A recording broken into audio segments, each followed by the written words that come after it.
Olá pessoal, olá minha aluna, olá meu aluno, que prazer, estamos chegando aqui ao final da nossa aula, o derradeiro, o sexto bloco, a sexta parte da nossa aula sobre noções propedêuticas do direito do trabalho, do nosso curso de pós-graduação online em Direito e Processo de Trabalho do SES. Eu quero dizer que eu estou muito feliz em ministrar essa aula, sabe?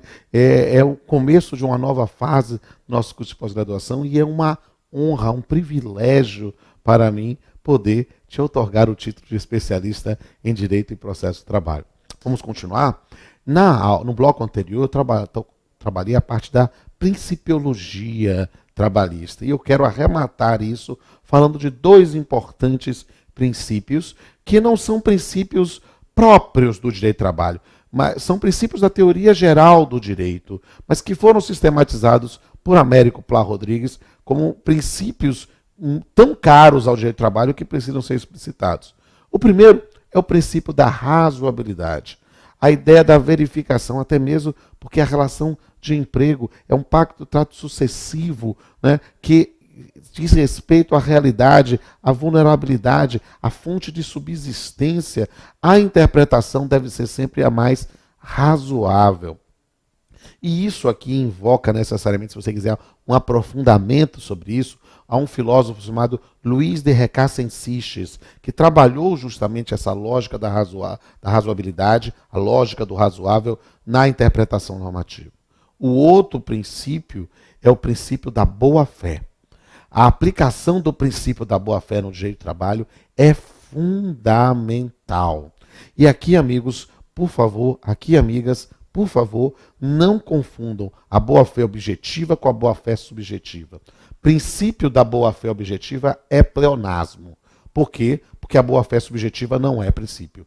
Então, é princípio da boa-fé. A boa-fé objetiva é um valor esculpido como princípio, a ideia de que deve-se observar o que ordinariamente acontece. Um critério que é milenar, o critério do bonus pater familia, ou do direito norte-americano do reasonable man, a ideia do homem razoável nessas circunstâncias, o que é que ele decidiria, como faria isso. Diferente da boa-fé subjetiva, tão cara aos direitos reais, por exemplo, que é o conhecimento de algum tipo de controvérsia, o conhecimento de algum tipo de questionamento. E a boa-fé é fundamental. Como leituras complementares desse tema, não deixe de ler especificamente. Boa-fé no direito ocidental, Menezes Cordeiro é um jurista português, um grande talento, sem sombra de dúvida a maior referência em língua portuguesa sobre o tema. Mas no Brasil, a professora Judite Martins Costa, boa-fé no direito privado. E na área trabalhista, sem sombra de dúvida, o desembargador Francisco Rossal de Araújo, que tem o boa-fé no direito do trabalho, um texto sensacional, vencedor de prêmio, inclusive, na Academia Brasileira de Letras Jurídicas. Quais são as funções da boa-fé no objetivo? Em primeiro lugar, a boa-fé é um cânone hermenêutico integrativo. O que é isso? A boa-fé serve para interpretar a regra existente ou, não existindo a regra, integrar o sistema. Nós falaremos daqui a pouco, ainda nesse bloco, né, sobre hermenêutica, sobre interpretar e sobre integrar. A boa-fé é critério para os dois, na interpretação e na integração do ordenamento.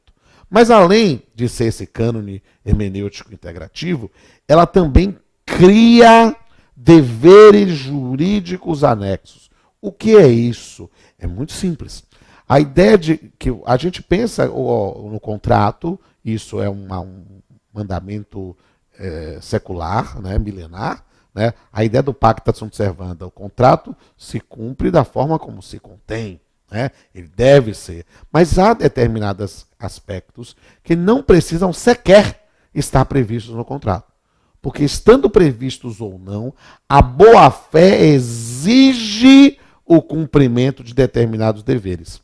Por quê? Porque o contrato, a priori, ele estabelece os deveres primários, os deveres principais da prestação, o núcleo da relação obrigacional. Nós podemos dizer que no contrato de trabalho, o núcleo principal das prestações é o empregado colocar sua energia à disposição, trabalhar, né? E o empregador retribuir, fazer a contraprestação. Mas esses deveres principais não são os únicos.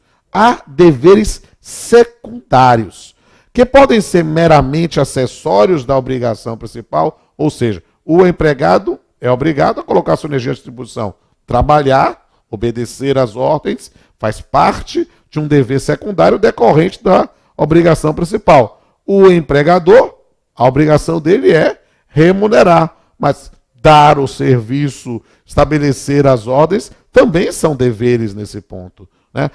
E aí você, mas dá ordem, o dever? Sim, o dever, por outra circunstância. Note, se você me permite, uma nota de rodapé aqui, pô, é um tema fascinante, tivemos tantas monografias sobre isso, eu tenho um livro sobre o tema. Uma das modalidades do assédio moral é o esvaziamento das atividades. Houve a denúncia sobre isso, eu julguei processo sobre isso, então, começando em abstrato, né, é que determinadas empresas, com empregados que tinham voltado de auxílio-doença acidentário, eles vinham para trabalhar e eles colocavam numa sala sem fazer nada. E aí, me permita, que não é nenhuma irreverência, é algo lamentável, mas eu ouvi isso como juiz, né, dizer que era um empregado javali. A gente pensa javali, aquele pouco selvagem, Asterix sobre Obelix, não, que ele já valeu alguma coisa e hoje não vale nada. Isso é um aviltamento da dignidade e isso foi objeto, e isso há inclusive decisões do TST sobre esse tema, né? Não preciso dizer o nome da empresa, você descobre sozinho. Mas foram circunstâncias que efetivamente, né, gerariam aqui uma violação do dever principal. Mas há deveres secundários com prestação autônoma, que são sucedâneos da obrigação principal. E isso a gente pode pensar, inclusive, em deveres instrumentais, deveres laterais, anexos, acessórios de conduta de tutela. Que deveres são esses? Dever de cuidado, de previdência, de segurança, proporcionar um meio ambiente de trabalho saudável, né? Deveres de aviso, esclarecimento, prestar contas. Não é dever só do empregador, não, é do empregado também. Dever de informação, decorre da própria lealdade, né? Dever de colaboração e cooperação. Na construção do dever de colaboração, nós temos aí digamos assim, o contraponto de um tema que virou hit parede, virou bombô, como meus alunos falam, né, nos tribunais trabalhistas, que é a ideia do acúmulo de função, quando ele diz, olha, vai deferir acúmulo de função, o cara fez uma coisinha diferente ou está colaborando para a atividade econômica, tem que receber um salário a mais. Perceba que isto foi algo que veio sendo temperado aos poucos. Quando há realmente algo que é extremamente restrito da atividade, você exercer outra pode ser um acúmulo de função, mas algum motivo, limpar a própria bancada, você vai ganhar algum adicional, porque agora auxiliares civis gerais, parece exagero. Então, essa ideia de colaboração e cooperação para o meio ambiente também é do empregado, né? Dever de proteção, cuidado com a pessoa, cuidado com o patrimônio da contraparte, da outra parte. Deveres de omissão e de segredo. A gente às vezes ensina obrigação de não fazer, né? Cláusulas de não concorrência. É claro que isso pode ser objeto de estipulação. Há casos conhecidos dentro do mundo televisivo ou do mundo do futebol. No futebol, com muita frequência, o indivíduo tem contrato com um clube, está emprestado para outro, mas tem cláusula contratual que não pode jogar. Claro, isso é previsão contratual, mas a ideia de concorrência, revelar segredo, porque mudou de empregador, é algo que pode ser questionado como uma violação do dever anexo. E terceira função da boa-fé, que é importante mencionar, é a limitação ao exercício de direitos subjetivos. O que é isso? É algo que decorre evidentemente, assim, de um ponto de vista, me permita falar puxar essa brasa aí para minha sardinha, né? Falar sobre o Código Civil de 2002, né? Na previsão específica do artigo 187 do Código Civil de 2002, na proibição do abuso-direito, do reconhecimento do abuso-direito como ato ilícito. Há um dos critérios justamente a violação à boa-fé. Perceba, meu amigo, perceba, minha amiga, que muitas vezes alguma das disciplinas, seja do TST, seja dos regionais, sobre a questão da revista de empregados, dependendo de previsão contratual, dependendo de previsão Normativa, nós temos uma previsão legal específica da proibição da revista íntima de mulheres. Mas perceba que muitas vezes esta questão é trabalhada sob a ótica do abuso de direito, né? Na violação à boa-fé. Falando com o professor de Direito Civil, né, e aí não deixe de conferir o episódio do Papeando com Pamplona que eu fiz com o professor César Fiuza, lá da Universidade Federal de Minas Gerais, falando de Direito Civil, a teoria do adimplemento substancial como um elemento que evita a extinção da relação contratual por um suposto descumprimento, né? Aqui nós temos a teoria dos atos próprios, Tucoque, venire contra facto próprio, suprécio, surrexio, se me permite fazer uma digressão, pois veja aí no meu livro de Direito Civil aqui de contratos, né, especificamente eu tenho toda a parte da teoria geral dos contratos e é aplicável para as relações de trabalho, né? Há um caso muito conhecido dos computadores Cobra lá do TST, que o ministro Valmir Oliveira Costa se valeu da proibição do comportamento contraditório, do venire contra facto próprio, para tentar identificar naquela velha discussão sobre o comum acordo, né? Há várias questões que são importantíssimas que mostram a importância do princípio da boa-fé. Vamos para o último tópico da nossa aula, que é a parte de hermenêutica do direito do trabalho. O que é hermenêutica? É verificar o conteúdo e extensão de uma determinada norma. Dentro dessa linha, é importante compreender, né, a ideia de interpretação no sentido de quem interpreta e para quem se dirige a interpretação. Por quê? Porque falando sobre interpretação, ou seja, eu tenho uma regra aplicável ao caso. Eu tenho uma norma específica pensada para este caso. Como deve ser a interpretação? Primeiro pergunto, quem está interpretando? Porque aí existem 3 modalidades de interpretação. A interpretação autêntica, a interpretação doutrinária e a interpretação jurisprudencial. A autêntica é aquela realizada pelo legislador, por quem construiu a norma. A doutrinária, pelos doutos, pelos juristas que querem refletir, analisar criticamente aquele dispositivo. E, por fim, a jurisprudencial, feita pelos tribunais. Perceba que nem sempre elas se identificam. Às vezes temos situações quase didáticas em que as interpretações são absolutamente díspares. Falei agora há pouco, eu acho que é um bom exemplo. O comum acordo que foi colocado na Constituição pela emenda constitucional 45, a reforma do judiciário, e pensar em interpretação autêntica, o que é que queria o legislador? O legislador queria transformar a Justiça do Trabalho, o Poder Normativo da Justiça do Trabalho, em uma arbitragem pelo Poder Judiciário. Daí comum acordo. Arbitragem é comum acordo. Como é que a doutrina se posicionou sobre isso? Esqueceu esse detalhe histórico, começou a dizer pressuposto processual, a condição da ação, começou a fazer toda uma digressão. E na prática jurisprudencial, se houve um esvaziamento do poder normativo, e é visível isso nos últimos anos, muitas vezes o comum acordo é simplesmente deixar de lado, ou às vezes interpretado como um desdobramento da boa-fé objetiva, uma vedação do comportamento contraditório. Interpretações distintas, feitas por sujeitos distintos.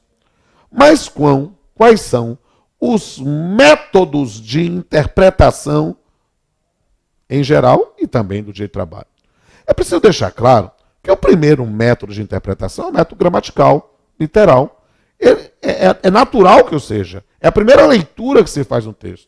E, na verdade, ele é o primeiro método e pode se esgotar, se exaurir nele, se ele não satisfaz. Né? Então, é a interpretação mais comum, a literal, a gramatical. Vejo termo por termo, digo como aplico e vamos seguir em frente. Quando essa interpretação não nos satisfaz, nós passamos para outros métodos. Que não há aí uma precedência. Não. Eu vou falar de mais 4 métodos que podem ser invocados e o são com frequência. o método sistemático, em que verifica a norma inserida dentro de um determinado contexto para pensar na sua interpretação. Um método histórico, em que a gente vê a evolução da disciplina normativa sobre o tema para poder chegar à interpretação que se quis com esse novo preceito. Um método sociológico, em que a gente vai analisar esta norma, não no contexto das outras normas, mas no contexto de onde ela foi inserida, para que finalidade foi inserida, qual o sentido disso dentro do meio social em que ela foi inserida, e o teleológico, ou seja, que quer se discutir efetivamente a finalidade da norma. E note que isso, o método teleológico, é feito, seja pela doutrina, seja pelos tribunais, com um olhar para a interpretação autêntica. Né? Porque para querer saber qual era a finalidade, a intenção do legislador ao estabelecer a norma. Mas e quando a gente não tem a regra específica? Quando a gente não tem a norma diretamente aplicável? Aí a gente sai do campo, ainda, tudo isso é hermenêutica, mas a gente sai do campo da interpretação para o campo da integração normativa. A ideia de integração normativa decorre da concepção de completude de um sistema jurídico. Ou seja, o sistema jurídico não pode admitir lacunas. Nós temos que perceber que o sistema deve ter um princípio ontológico da liberdade, nada do que está juridicamente proibido, tudo que está juridicamente, tudo que não está juridicamente proibido está juridicamente permitido, quase que não sai, né? Mas a ideia aqui é imaginar que nós temos um âmbito de liberdade, mas que precisamos saber quais são as normas aplicáveis. Tradicionalmente, a lei de introdução ao Código Civil Brasileiro, que mudou de nome para a Lei de Introdução às Normas do Direito Brasileiro, antes LIC, hoje LINDB, no artigo 4º fala que na ausência de lei o juiz vai se valer dos costumes, dos princípios gerais do direito, da equidade. Mas perceba que a CLT, no seu artigo 8º, ela é mais ampla do ponto de vista de um repertório de fontes normativas para integração, falando até mesmo de equidade e de direito comparado. Então é preciso compreender esse tema realmente numa perspectiva bem ampla. Embora, excelente tema para monografia e final de curso, você possa analisar também as mudanças da hermenêutica e aplicação do direito com a reforma trabalhista. O parágrafo 2º do artigo 8º tem lá uma restrição à atuação dos juízes do trabalho, né? Fala-se também lá na parte final da modificação de jurisprudência, a ideia de princípios novos de interpretação. Já participei de bancas e já orientei trabalhos na graduação excelentes sobre essa nova hermenêutica que está se construindo. Então, você fique ligado da importância desse tema. Vamos, para arrematar, falar de mecanismos de integração. O primeiro mecanismo de integração que eu quero falar é a analogia, que tem exemplos na jurisprudência do TST, nas súmulas 346 e 428. Vamos a elas. Súmula 346. Digitador, intervalos entre a jornada, aplicação analógica do artigo 72 da CLT. Os digitadores, por aplicação analógica do artigo 72 da CLT, equiparam-se aos trabalhadores no serviço de mecanografia, datilografia, escrituração ao cálculo, razão pelo qual tem direito a intervalos de descanso de 10 minutos a cada 90 de trabalho consecutivo. Essa súmula 346, é claro que foi construída, né, em função de provocações, de processos em que se pediu aplicação, mas ela fez, sem sombra de dúvida, o reconhecimento de uma analogia expressamente para pensar nesses intervalos. Eu digo, sempre faço a ressalva que, obviamente, o TST e qualquer tribunal deve decidir dentro dos limites objetivos da LIDE. Mas perceba que essa não é a norma mais favorável. Se a gente pensar na NR17, seriam 10 minutos a cada 60. Mas o fato, porém, é que, verificando na CLT algo que na prática não existe mais, datilografia, escrituração, mecanografia, a gente pensa nisso, né? Você tem a digitação. E eu costumo dizer, digitação é muito pior do que datilografia. Meu filho brinca comigo, diz, pai, você é velho. É, porque eu fiz concurso para servidor da Justiça em 1991 e eu fiz prova de datilografia. Eu fiz curso de datilografia, eu datilografo, né? Mas hoje a digitação é muito pior, porque você consegue fazer muito mais rápido, né? E os efeitos, né, de esforços repetitivos são muito mais deletérios. Então a gente precisa ter contato com isso. O que é importante para o corte epistemológico da nossa aula? Ver que o TST expressamente reconheceu a analogia. Neste caso e nesse outro que eu vou dizer aqui para vocês. Súmula 428. Né? Sobreaviso, aplicação analógica do artigo 244 para o segundo da CLT. 1. O uso de instrumentos telemáticos ou informatizados fornecidos pela empresa ou empregado, por si só, não caracteriza o regime de sobreaviso. 2. Considera-se em sobreaviso o empregado que, à distância e submetido a controle patronal por instrumentos telemáticos ou informatizados, permanecer em regime de plantão ou equivalente, aguardando a qualquer momento o chamado para o serviço durante o período de descanso. Trata-se aqui de um reconhecimento expresso pelo TST da utilização de analogia, porque perceba, sobreaviso era a situação dos ferroviários. E de repente, em função da informatização, passou-se a admitir essa previsão específica. É algo interessante de construção jurisprudencial sem previsão legal específica. Outra menção de uma fonte, né, do direito do trabalho é a equidade. Gera-se muita controvérsia, eu tenho um artigo, inclusive, disponibilizado na plataforma acadêmica para vocês, né? Há muita controvérsia acerca da inclusão como instrumento de integração, porque o próprio CPC é restritivo, decidir por equidade, decidir fora das regras positivadas, fora do direito, precisa de uma autorização específica, na lei de arbitragem tem menção sobre isso, né? Mas perceba que a CLT tem referência a ela em várias oportunidades, seja no artigo 8º, seja no 766, seja no 852i, pensando no sumaríssimo. Então, na verdade, talvez decidir por equidade seja algo que deve ser considerado excepcional mesmo. Mas decidir com equidade, na compreensão do que é justiça no caso concreto, no sentido aristotélico, confira lá meu artigo, é algo que deve se impor sempre.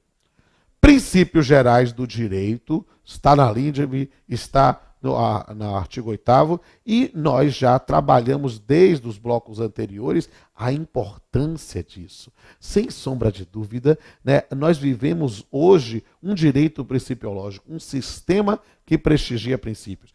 E isso não pode ser desprezado. Ninguém pode falar na contemporaneidade de qualquer ramo do direito sem alguma menção a princípios, notadamente princípios constitucionais. E, finalmente, o direito comparado, que às vezes as pessoas, por falta de conhecimento histórico, às vezes estranham, porque tem direito comparado na CLT? Tem como fonte normativa. E isso faz sentido, fazia muito sentido no começo da CLT, pensei em 43, né? Por quê? Porque boa parte da nossa doutrina inicial no Brasil foi feita pelos pareceres da Procuradoria do Trabalho, como assessoria do Ministério do Trabalho, do Ministro do Trabalho da época, né?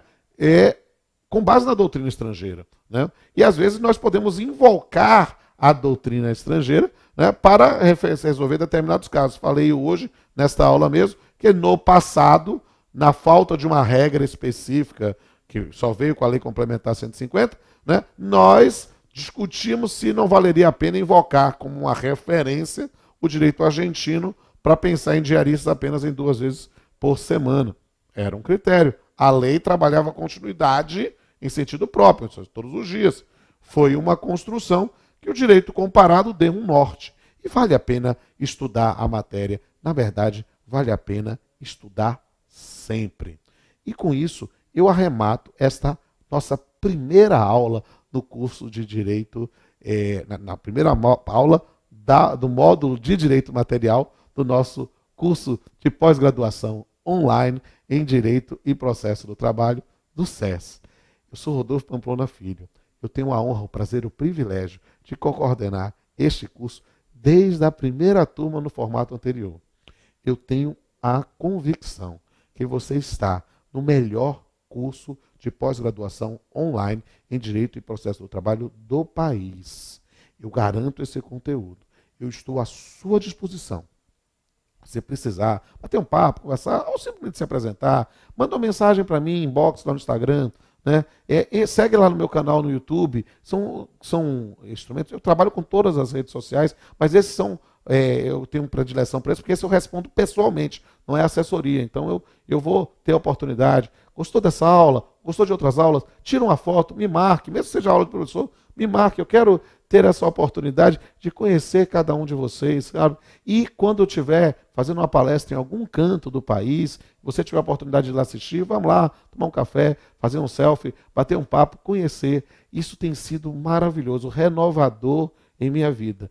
E eu não tenho a menor dúvida que você vai ser esse especialista em Direito e Processo do Trabalho e eu vou ter a honra de outorgar a você esse título. A gente se encontra na próxima aula.